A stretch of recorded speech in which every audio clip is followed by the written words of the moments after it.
Welcome, welcome, welcome to another edition of the Feel Good Show.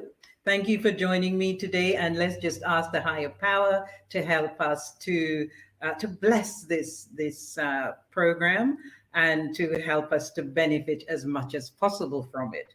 Today, as per usual, I'm going to be giving you another recipe, and this is a recipe that will help you to avoid the aches and pains and the discomfort of degenerative diseases if you already have degenerative diseases, and also if you just want to prevent developing degenerative diseases. These are wonderful recipes that will help you to do that.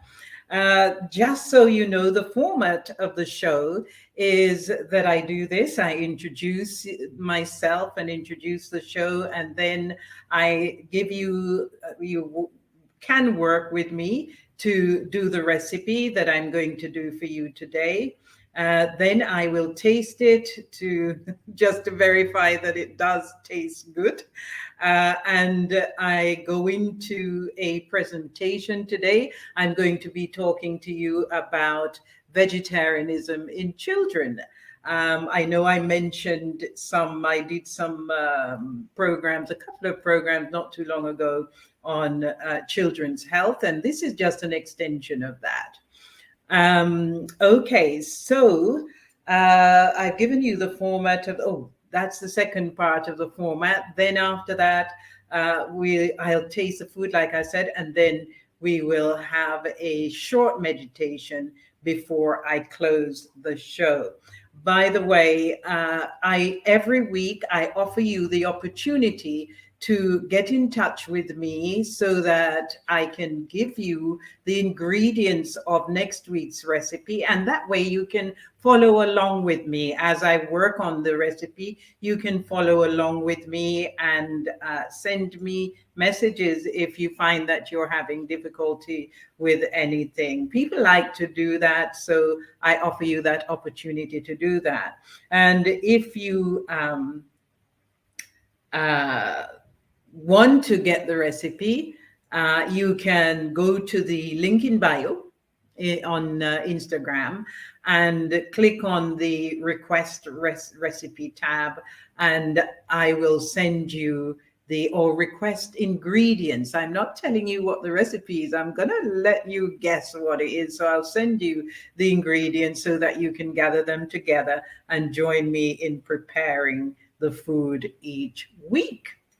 Okay, so these recipes that I'm giving you are recipes that I have used in my programs to help people to, like I said, prevent and to reverse degenerative diseases such as diabetes, arthritis, heart problems, prostate issues, gynecology issues, neurological issues such as Alzheimer's, etc., and to help you to, like I said, either prevent or reverse. And I've been doing this for over 2 decades, and I have helped hundreds and hundreds of people to reverse diabetes, to clean it out of their bodies, to completely get rid of diabetes and other degenerative diseases that I've mentioned just now,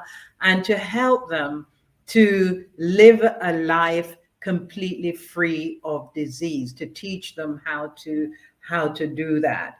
And like I said, it's the food, the herbs, everything that we do is about preventing and reversing degenerative diseases. I do this each week, and in case you don't know who I am Dr. KALIFA. I am a holistic health and nutrition doctor and minister. And as I said earlier, I help people to reverse degenerative diseases. So if you are tired of the pain that comes with degenerative diseases, the discomfort, the depression, the worry about the future, the spending all your money on pills and tests and operations, etc., then contact me. Yes, go to, you got the information here on the screen, and you can also go into YouTube and get my information there. You can also go to Instagram.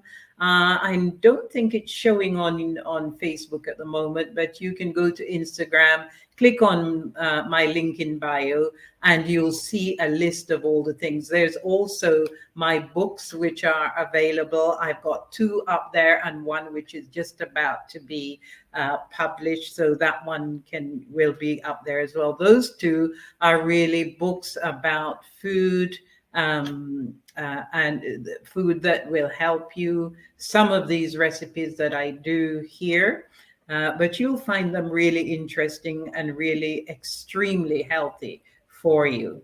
So without further ado, let me just check my list and make sure that I have gone through everything that I need to go through with you.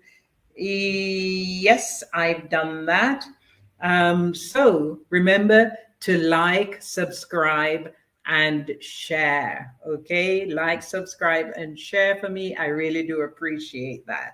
Okay, so without further ado, let me get into the recipe for today. And today I'm just doing a really straightforward recipe. This one is guacamole. Yes, my version of guacamole. And for that, you're going to need avocado. I have two avocados here, and they're quite big, and it's up to you. It depends on how much you want to make, but I'm making enough for at least a couple of meals here, so I'm going to use both of these. Plus they're quite ripe. I got them yesterday and they're quite soft now today, so I can't leave them much longer. And then I'm going to put some kalaloo and some bok choy or pak chow, depending on where you are and how you pronounce it. So my kalaloo is here. I have drained the kalaloo and the bak chow in my bowl of water with a couple teaspoons of apple cider vinegar, some sea salt, and some lime. And I tend to put, when I squeeze lime, I put the leftover of that in the water as well, so that it will help. This mixture will help to get rid of any dangerous sprays and things that have been sprayed on the outside. If your greens are not organic, they've not been grown without chemicals, this won't help it, but at least it will get rid of what's on the outside.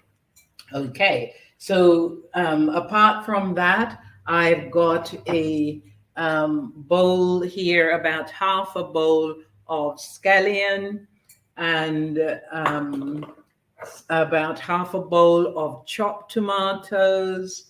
And I have added some, this is about a quarter of a plantain. Yes, I've just peeled it and sliced it.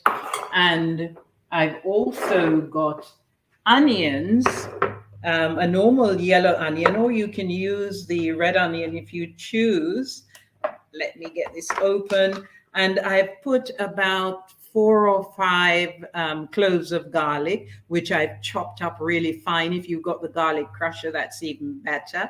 And you can see there, I have put it to marinate. Oops, I've used the olive oil, 2 tablespoons of olive oil, half a teaspoon or less, depending on your salt taste, of Celtic sea salt, and a little, let me see, the salt, lime. I've got half a cup of lime juice, which I squeezed earlier, and I've put all of that, the garlic, the onions, the lime, the salt, and the olive oil into a bowl and left it to marinate. Yes, so That's going to go into the salad. And this is like into the guacamole, I should say. And this is going to be a really quick and easy one. So you've got your avocado, you've got your chopped scallion, you've got your callaloo and bok choy, you've got your tomatoes chopped, you've got half a cup of fresh lemon juice, a teaspoon or less of salt, depending on your taste, around 4 to 6 cloves of garlic, or crushed or chopped finely, and 2 tablespoons of olive oil. Okay, so that's all our ingredients. So now I'm going to let me just put that apron on for a minute. I'm not going to keep this apron on for long because it tends to get very hot. The time here is extremely hot at the moment, so the less clothes we're wearing, the better. Okay, and I've got a surprise for you over there, and in a breadfruit. I have roasted it just in case for those of you who want to put something solid with the guacamole, and I'll show you that in a minute. Okay, so let's get on with the salad. I've already started to chop the callaloo, and I've got that in here. Let me lower this so you can see better. Okay, I don't know if you can see what I'm doing yet. I wonder if I lift it. Nah, doesn't work if I lift it. Okay, so I am just the callaloo. I've cut off most of the stems and I've already stripped them from the outside, kind of peeling on the outside. So, and I'm using the very young ones. Yes, the young crispy leaves here. So I'm just going to chop those finely, very quickly. You know, I've always wanted to learn how to do that quick chop, you know, that the the chefs do, but I think I'm too nervous about my finger.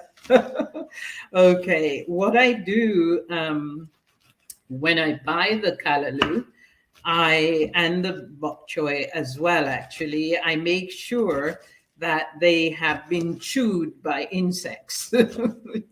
And the reason for that is that that's the only way you can tell that they don't have really dangerous chemicals on, because if they have these chemicals on, then the insects wouldn't eat them. Yeah. So if you want to find greens, leafy greens, or greens that have not been tampered with and chemicalized, it's best to go for the ones that the insects have eaten. Yes, the insects have enough sense not to eat the vegetables that have been sprayed and tampered with, and it would be a good idea for us to take a leaf out of their book and do the same. Okay, so look for the leaves that have been chewed. And that's the one you go for. So I'm putting here, I'll show you in a minute just how much bok choy or pak chow and callaloo I'm putting in. And of course, you don't have to use these two vegetables. You can use any green leafy vegetable that you like. You could even put some broccoli and that in it. But it's best not to put too much vegetables, because remember, it's a guacamole, and you want to keep the avocado as the showpiece. Okay, so I have done that now, and I'm now going to add, you can see there, it's all lovely and green. And the great thing about soaking it in that mixture as well, it livens it up, because sometimes by the time you bought it, and between the time you bought it and the time you're going to use it, it begins to look a little limp. So this is a great way to liven it up as well. So I'm going to add the scallion now, and the plantain pieces, and the tomato. So I've added those, and now I'm going to chop the avocados into little pieces and add that. And we're almost done. This is a very quick dish. Of course, I prepared most of the chopping and everything earlier, but it's still quite a quick dish that we're doing today. I'm saving my avocado seed because these are really lovely ones, the size, and look how beautiful it looks. It's just gorgeous. So I'm going to try to plant it. And, I may not be around when it's producing, but at least I'll get the pleasure from planting it and watching it grow. Okay. All righty. So here we go. I am just chopping this avocado into pieces. And as you know, avocado is it produces the natural oils, and it's very good for your heart. And it's just lovely to eat. It's gorgeous. It has all the benefits of the good fats that you need to have in your body to keep your body nice and healthy and prevent diseases. So what else have we got there? The green leafy vegetables, of course, provide you with lots of fiber and lots of vitamins, minerals, all you need for health and well-being.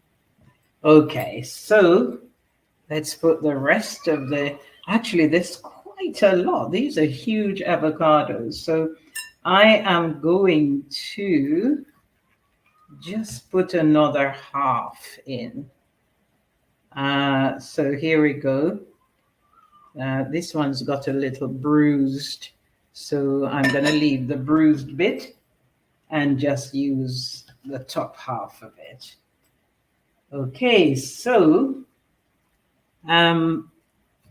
when I've done this, when I finish putting these in, let me just take off that little bit there and take off a little bit here. It's a little bruised, that bit. Okay, I think, what do you think? That's enough avocado there? Okay, I'll add a little bit more. I'm just going to put, this one is actually bruised at the bottom, so we're going to lose some of it. So I'll just put this piece in, and then that's it. Okay, so there we go. Your beautiful avocado. This is one of my favorite food. And I can just eat it on its own, or sprinkle a little Celtic sea salt on it and just have it like that. I could actually just have a meal of avocado. Okay, there we go. That's going to be that for this dish. And you can see there that it makes quite a lot of food. So I am going to now pour on the onion, garlic with the lime juice and salt and olive oil, and just gently mix it. Don't be too rough with it, because you don't want to mash the avocado out. You want it to stay quite chunky and not turn it into a kind of soupy dish. Okay, so this is looking absolutely gorgeous. I wish you could smell it as well. It's smelling lovely, lovely, lovely. um okay, so there we are. That's that dish complete. And what I'm going to do, I'm going to add, when I serve it, I'm going to add some nutritional yeast. Now, the nutritional yeast is excellent, and I think I've mentioned it to you before, because I've actually used it in recipes before. And it is excellent to add vitamin B12 to your diet. B12 doesn't occur in many foods, but it does occur in things like aloe vera. Aloe vera is so nutritious, it's unbelievable. And B12 occurs there, and you'll get B12 in this nutritional yeast as well. So there we go. I've just shared out my bowl there. Let me put a bit more avocado and scallion and all that lovely, lovely, lovely stuff there on it. Oh, I did actually add a green pepper, sweet pepper as well, because yesterday when I was purchasing in the market, the gentleman didn't have enough change. So he gave me a green pepper, which I didn't intend to buy, but it's come in handy because I just added it to the dish here. Okay, so there you go. There is my bowl that I've just served, and I'm going to sprinkle a little nutritional yeast over the top there. That's about a tablespoon of nutritional yeast. Okay, so this is one of the things I mentioned in the presentation that is coming up, because as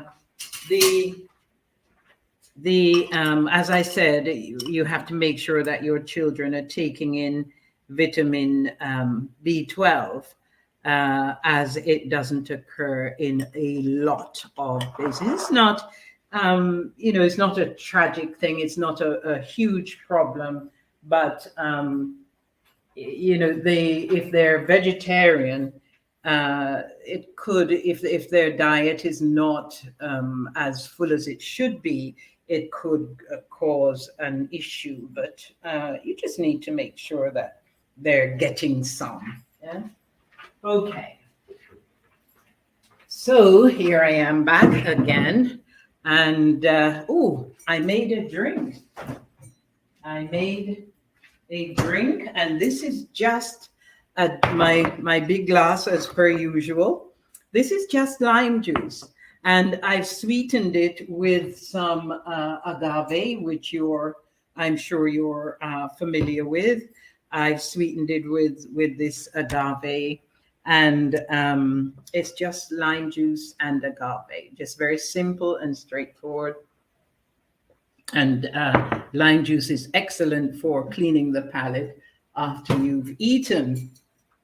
So, and remember that you shouldn't drink while you eat. Yes, if you're drinking while you're eating, you're diluting your digestive juices, and therefore that will affect your body's ability to digest the food.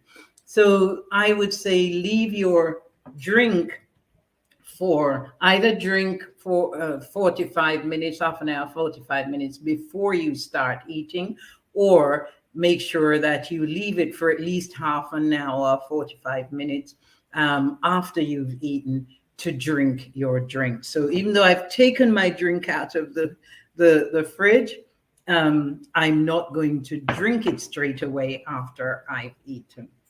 Okay, so let me just secure these here to cover everything here before I taste the food. It's quick, nice and quick today, isn't it? So let me just taste this guacamole. Mmm. Ooh. Mmm. You can tell I love my own food. Mmm. And before I go any further with it, I mentioned the breadfruit to you earlier, and I'm going to just cut some of it and show you. Now, if you feel that you need something a bit more solid, because sometimes when you're eating the vegetables, you need something a little more solid to put with it, and it gives it the heavy stuff. But I find if I eat breadfruit in the middle of the day, it makes me sleepy. It's like cassava. And you can see, ooh, let me show you. I didn't show you that. I've roasted it. So this is how it looks roasted. And when I cut it, you can see this is a nice one. It was just ripening. So you can see it's quite yellow on the inside. And I'm going to cut some slices and just peel it. And you can use that as a side dish. Actually, it's best to peel it before you slice it because the slices tend to fall apart. So I'm just going to do a couple slices like that. Do a couple slices, and then that's it. And you get a little plate here. Okay, so let's cut this here. There you go. And I'm going to take out the what we call the heart. And you can see that's nice and soft. If you get the green breadfruit, the ones that are not turned, we call it turned when it's just starting to ripe, it tends to be, for me, a little hard. So if they're not just turning when I buy it, I tend to leave it out in the sun. And within a day or so, you'll find that it's ripened or starting to ripen. Okay, so let me just do one more slice to show you. There you go. One more slice there. And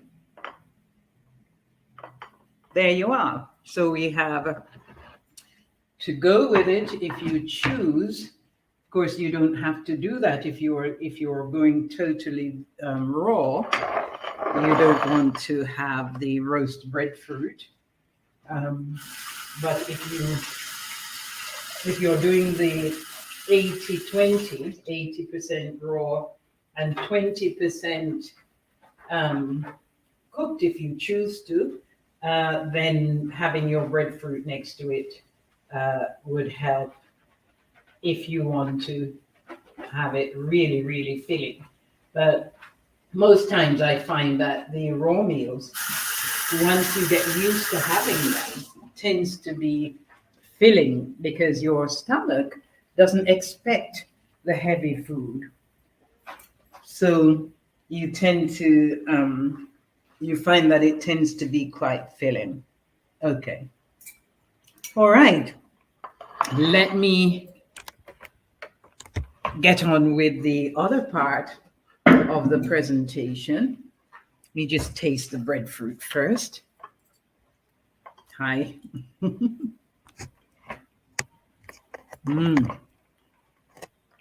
This one is nice and sweet because of the ripening. Excuse me a minute.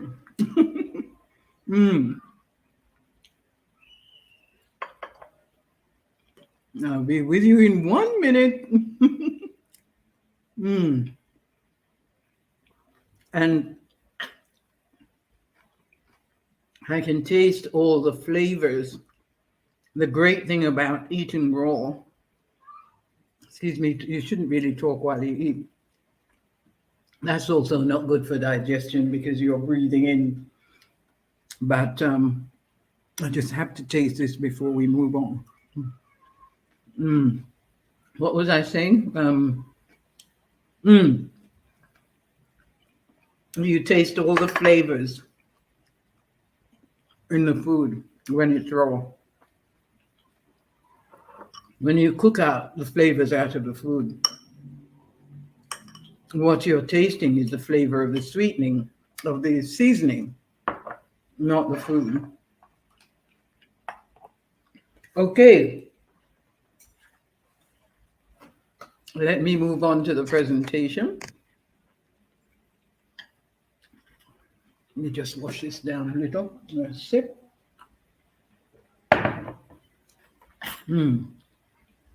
Give me a moment while I bring this up. And I've called this presentation Vegetarian Children because it is a continuation from what I've been doing over the weeks. I think I've done 2 or 3 presentations on children's health, focusing on children's health and how to set them up for a healthy future. This presentation is, I'm going to talk about how to start your children off in good health. Just excuse me 1 moment, 1 second. Okay.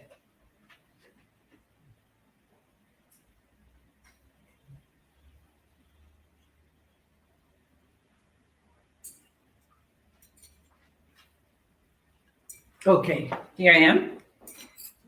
All right, let me move this food from in front of me. It's distracting. Okay. So, as I was saying, this is vegetarian diets for children. And many people in the past have said to me, oh, my child won't eat greens. My child won't drink water.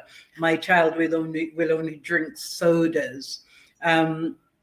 In past shows, I talked about the devastating effects that a deficient diet can have on children and on their health as adults.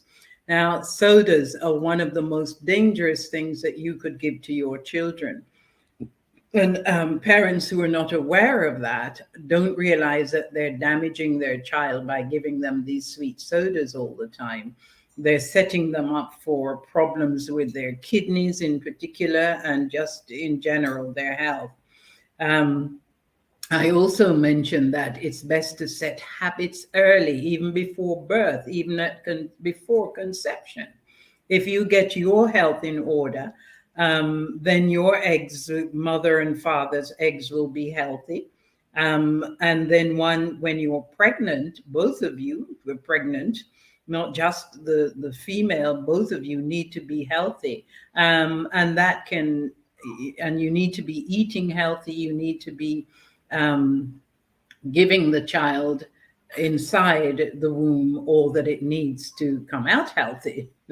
So today I'm going to dig a little deeper and ask you, do you want your child to grow up slim, healthy, and to live longer? And people say, you know, my child won't eat vegetables. Eating habits are set in early childhood. You remember I said that to you before. Start training them while they're in the womb. Straight away, if you change your diet and you are healthy, you're passing on those health benefits to your child. Your child, remember, is feeding off you, mom. Yeah. So you're passing those benefits on to the child if you make yourself healthy during pregnancy. Yeah. And you will find that if you are healthy, you don't get all these problems that some mothers have during pregnancy, and even morning sickness, a lot of mothers don't get if they are healthy. So it helps you and it helps the child. Choosing a vegetarian diet can give your child and you and your whole family the opportunity to learn to enjoy a variety of really, really wonderful, nutritious foods. Children who are raised on fruits, nuts, vegetables, whole grains, and legumes grow up to be healthier, slimmer, and live longer than children who are meat eating. It's much easier to build a nutritious diet from plant foods than from animal products. Animal products contain saturated fat, cholesterol, antibiotics, bovine growth hormones, and all sorts of other substances that are not good for anyone, let alone for growing children and babies, young babies. Plant food are the best source of essential nutrients because they provide sufficient energy and protein. They're packed with other health promoting nutrients such as fiber, like I was saying about the green leafy vegetables, antioxidants, vitamins, minerals, and phytochemicals. Yeah. Vegetarian diets provide excellent nutrition for all stages of childhood, from birth all the way through to adulthood. Of course, mother's breast milk during the early stages of the newborn um, is the ultimate nutritional source, like I said before, for infants. It's the natural way of boosting the baby's immunity, yeah, and its psychological well-being. Mother's milk is designed for that. Yeah. Um, Doctors recommend introducing solid foods in the middle of the first year of life. You can choose to do that. Some mothers go on for longer, some go on for less time. I believe it's your choice. The best weaning foods are soft plant foods such as ground cooked natural cereals, mashed fruits, mashed cooked vegetables. Nowadays we talk about mash, but it's really we're blending it, aren't we, so that it's nice and smooth. Um, and given a choice, your young toddlers and young children will usually enjoy a wide variety of fruits and vegetables and grains and legumes. They will enjoy it if they're given that choice. They're not given time to develop bad eating habits. Even better if you involve them in the preparation, get them in the kitchen with you, get them teaching them how to put things together, how to make the recipes, how to be creative. And school age children often are also curious about where their food is coming from, and they love to learn how to cook and feed themselves. And you can even visit farmers markets with them, begin to teach them about the chemicals in the food, avoiding the chemicals in the food, and also growing your own. Get them to help you in the garden, and they love that. They love to be a part of that, even if your garden is indoors. You remember we talked about at one time indoor gardens where you can actually grow on your windowsill or your veranda, depending on where you are. They love to take part in that kind of thing. Adolescents raised on a vegetarian diet tend to have an easier time maintaining healthy weight. Yes, there's a whole lot of talk nowadays about overweight and obese children. The vegetarian diet tends to have an effect on them where they have healthy weight, they have little or no problems with things like acne and allergies and gastrointestinal problems that their meat eating friends do.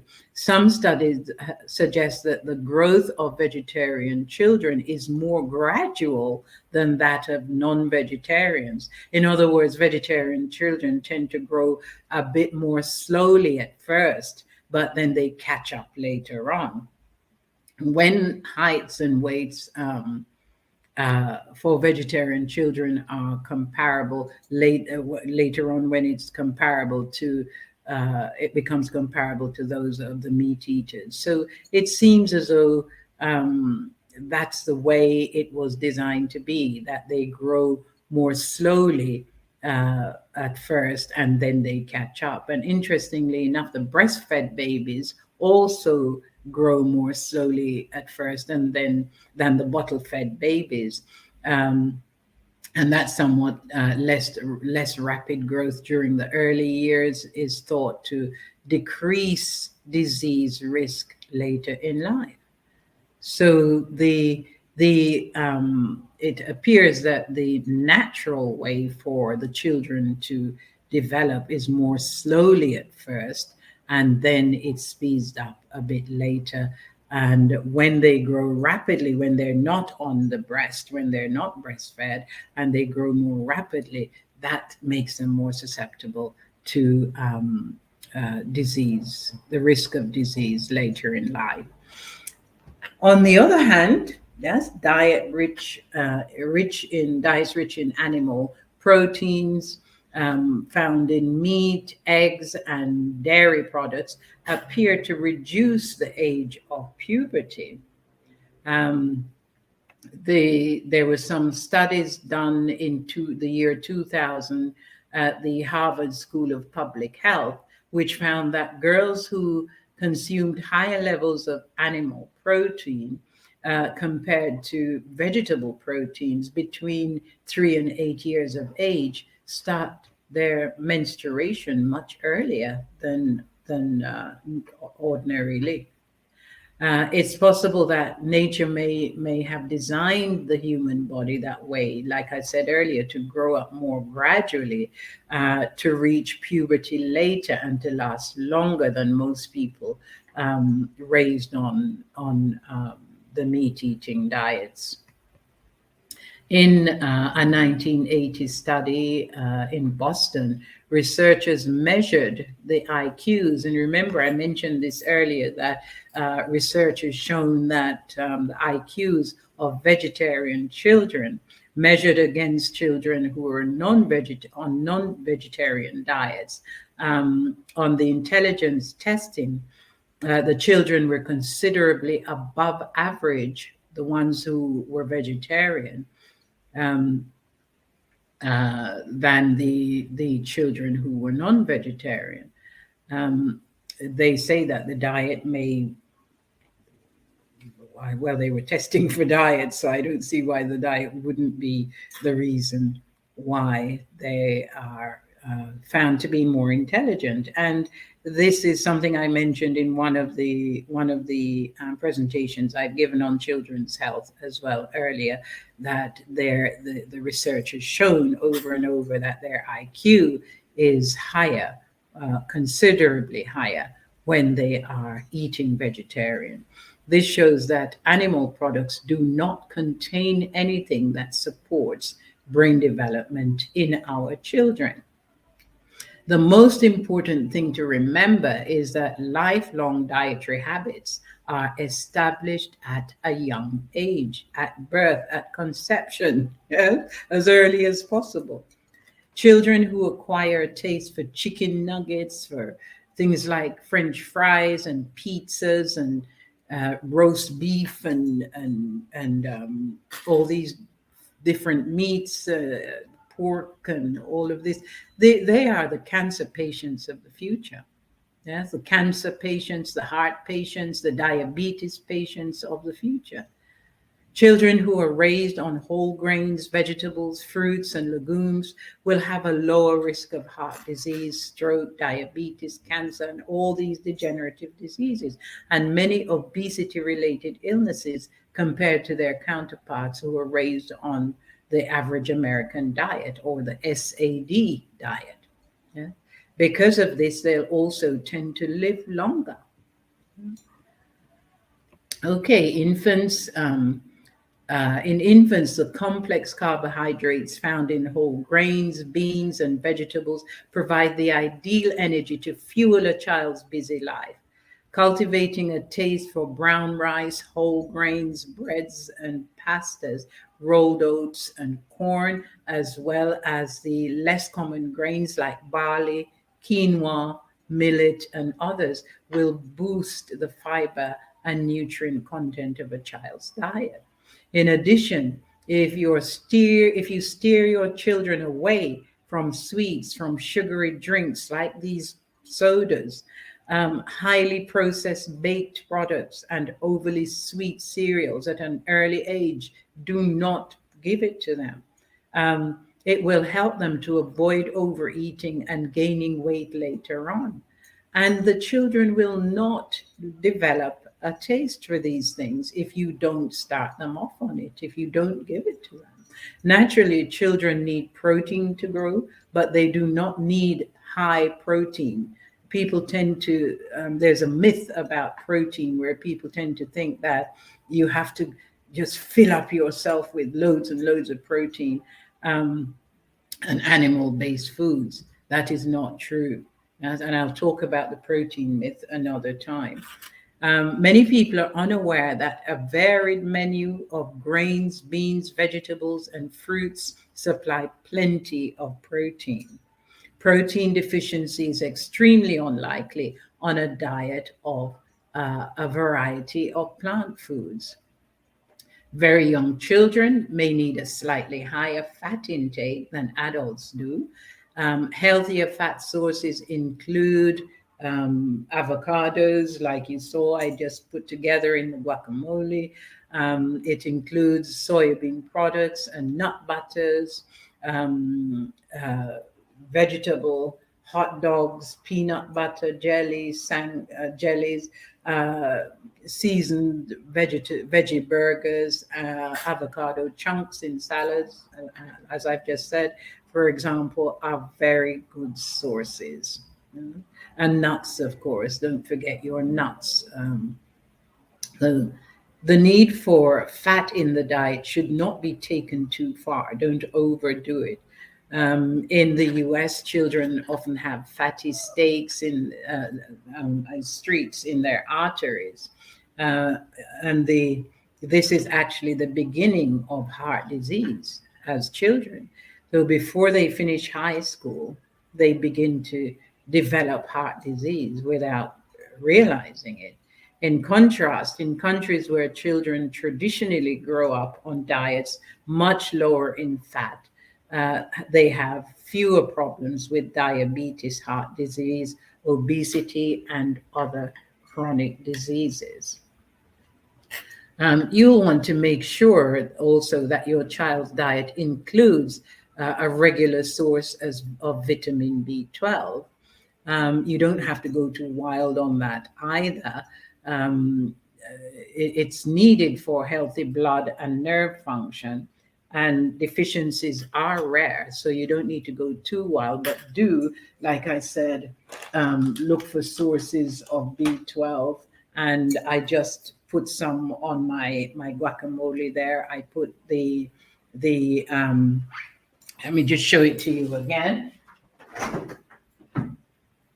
I put the nutritional yeast, sprinkle that on, and you can put this on lots of things. You can sprinkle it on your soup. You can put it in smoothies. It's very versatile, so you can really use it in all different foods. Vitamin B12 is plentiful also in fortified soya and rice milks and nutritional yeast, like I've just said. It's also found in the aloe vera plant and some algae such as spirulina and nori. So you can just add these to their diets, but not make it a big deal. Just add it just as you would other foods. The body also requires vitamin D, and I'm sure you would prefer to jump out there in the sun, to get your vitamin D, and make sure that your children are playing outdoors in the sun when the sun is out on a regular basis. So 15 to 20 minutes of daily sunshine on the hands and face is enough sun exposure for the body's skin cells to produce the necessary vitamin D.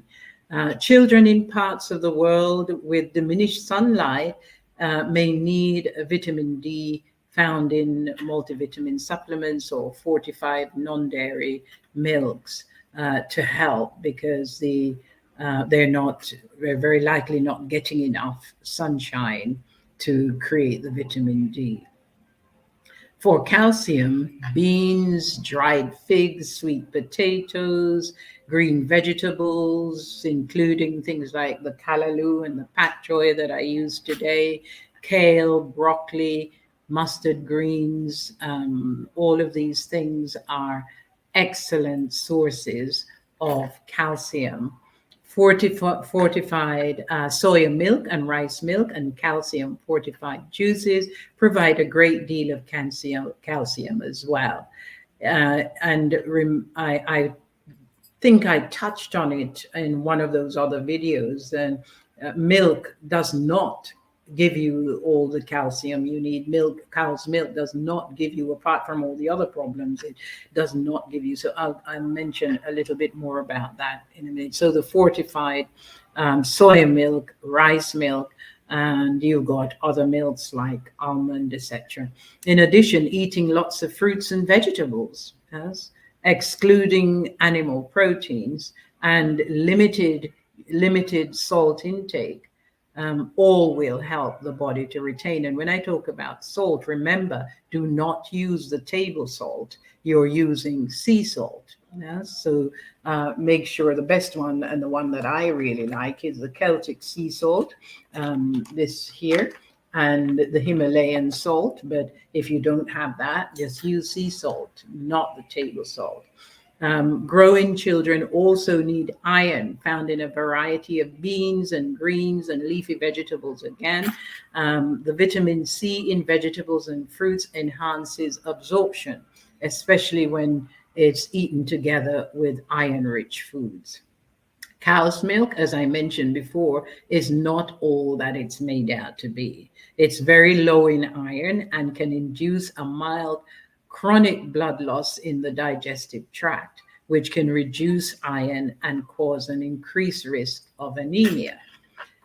So don't go wild on the cow's milk. There's so much else that is much better for you.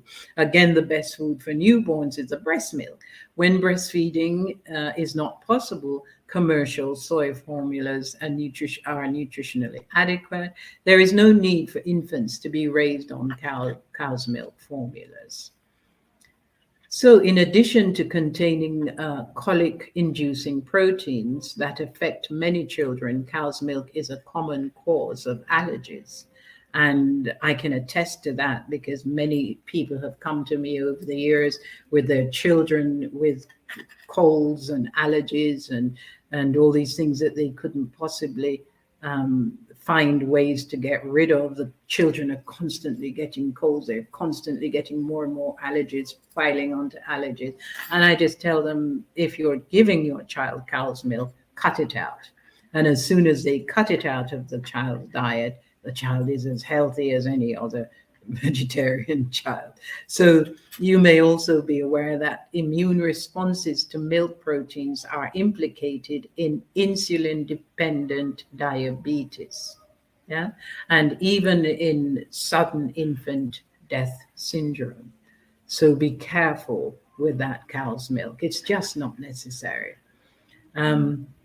Soy formulas are commonly used in hospitals, nurseries, although they can occasionally be allergenic as well. Soy milk sold in grocery stores for adults is not the same as soya baby formula, however, and it's not adequate for infants. Infants do not need any nourishment other than breast milk or soy formula for the first half year of their life. And they should continue to receive breast milk or formula at least throughout their first 12 months. Even if you're bringing in other foods, they should continue to receive breast milk. Breastfed infants also need about 2 hours a week of sun exposure so that their bodies can make vitamin D. This is really a great motivator for mom to get some exercise and sun for herself too. And I used to do that, take the baby out early in the morning on my walk and then go back later and sit around the park and sit in the sun with her. And this was good for me because not only was I getting sun, but I was also getting exercise. I'd run pushing her pram.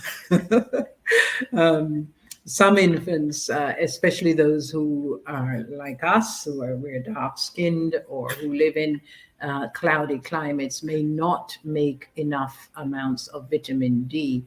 Um, and in these cases, try to supplement it with as much vitamin supplements as possible, but nothing beats the sun. Um, and this is why many people I know who live in cold climates, I know definitely in England, many doctors are telling them, go home, go back to the Caribbean, go back to where you came from, so that you can get the sun and your body will heal. So they're realizing also how vitally important the sun is, especially the darker the skin. At about 5 to 6 months of age, or when the baby's weight has doubled, other foods can be added to the diet. Pediatricians often recommend starting with an iron fortified cereal because at about 4 to 6 months, infants' iron stores, which are naturally high at birth, begin to decrease. It's recommended that you add a simple new food, one simple new food at a time, at 1 to 2 week intervals if you're going to add the food at that point. So, children and teens, children have a high calorie nutrient need, but their stomachs are small.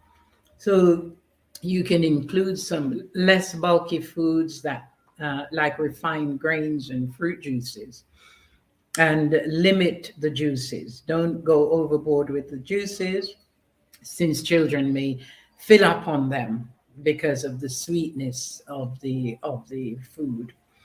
Um, it's also of the drink, I should say. It's also a good idea to build the habit of drinking water regularly from an early age. And you'd be amazed at how many people come to me who are sick and they say, I just cannot drink water. We have to work through a whole habit changing process in order to get them to drink water because they're just not used to drinking water as a habit. Teenagers often have high energy needs, and their busy schedules, uh, keep them moving all the time. So make sure you keep some delicious, healthy snacks on hand. Just make up nice snacks so that I can give you a list if you want to send me your email, and have them on hand so they can choose whatever the lower fat selections when they're eating out. Get them used to choosing lower fat selections. Point out to them what these things will do and have the snacks on hand so that when they're out, they don't get hungry and is tempted to go and buy these unhealthy foods. This will help to steer them away from the dining pitfalls and that often cause a weight gain and health problems for adolescents. So let's just take a quick look at the food groups. Whole grains. Whole grains include breads, hot and cold cereals, pastas, cooked grains such as rice and barley, and crackers. Not white rice, of course, the whole grains. Vegetables, dark green vegetables, that includes things like callaloo, pak choy, mustard greens, broccoli, kale, spinach, collard greens, if you're in the States, turnip greens, um, beet greens. And a lot of people don't, they actually throw away the beet greens and the turnip greens and the carrot greens. All of these greens have more nutrition in them than the actual food itself. Yeah, so don't throw them away. They're excellent food. Um, Bok choy or pak choy, however you pronounce that, even sweet potato leaves and cassava leaves, all of these dark green vegetables, excellent. And other vegetables may be also available locally in your country. Legumes, nuts, seeds, and non-dairy